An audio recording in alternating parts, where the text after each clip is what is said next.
The letter Shin, the song of the Shin, is of divine power and victory. Look at the form. It's the shape of victory. We think of a flame of fire, a field of grain, a tree, or a fountain. All of these objects aspire upwards to heaven and represent a sort of joie de vivre, a joy of life, a victory over the mundane and earthbound. It rises upwards. That is the joy and the song of this letter. You know, we're reminded of the fire of acceptable sacrifice, or the fields white unto harvest.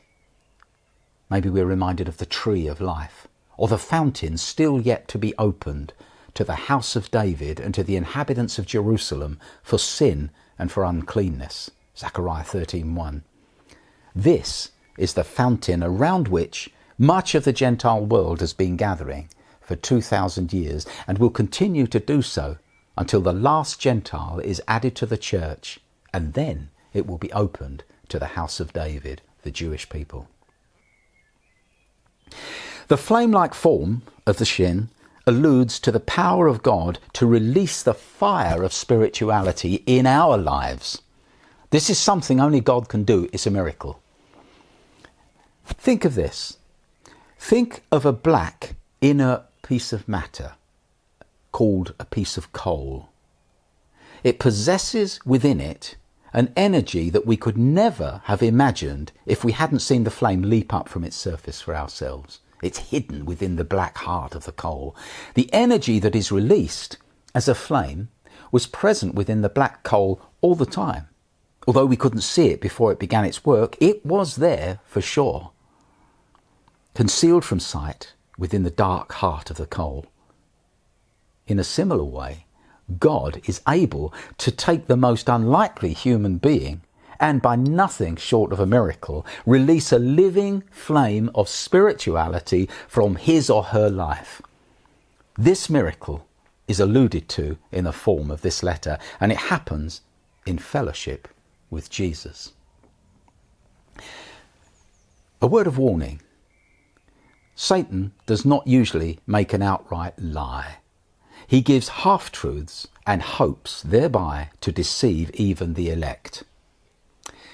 Sheker is the word for falsehood, and it's spelt Shin, Kuf, Resh, Sheker, falsehood.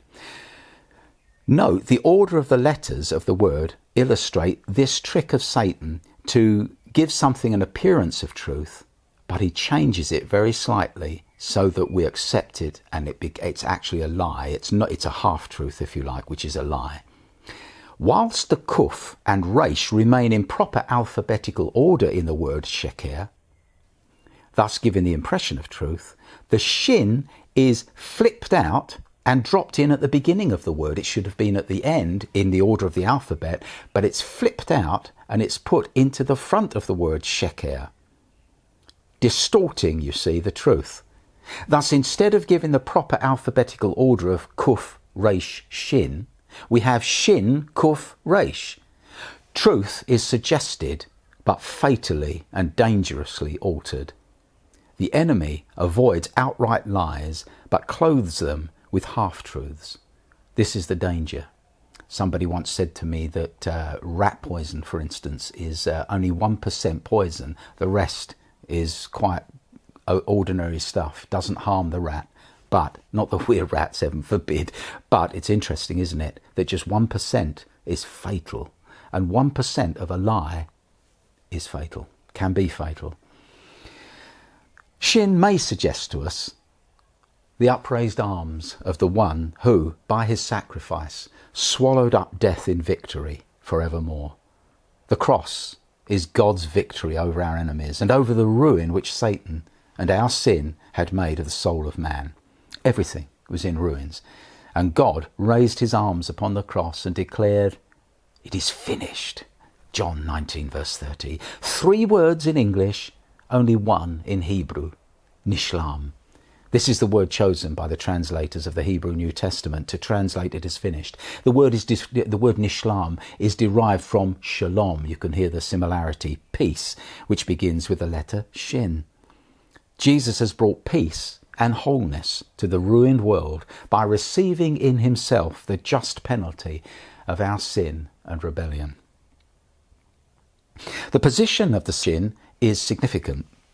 It is the last but one letter in the alphabet, and this teaches that personal salvation is possible right up until the very end of somebody's life. The victorious Shin waits at that final gateway which leads to the ultimate truth represented by the next letter, the letter Tav, which we're going to look at.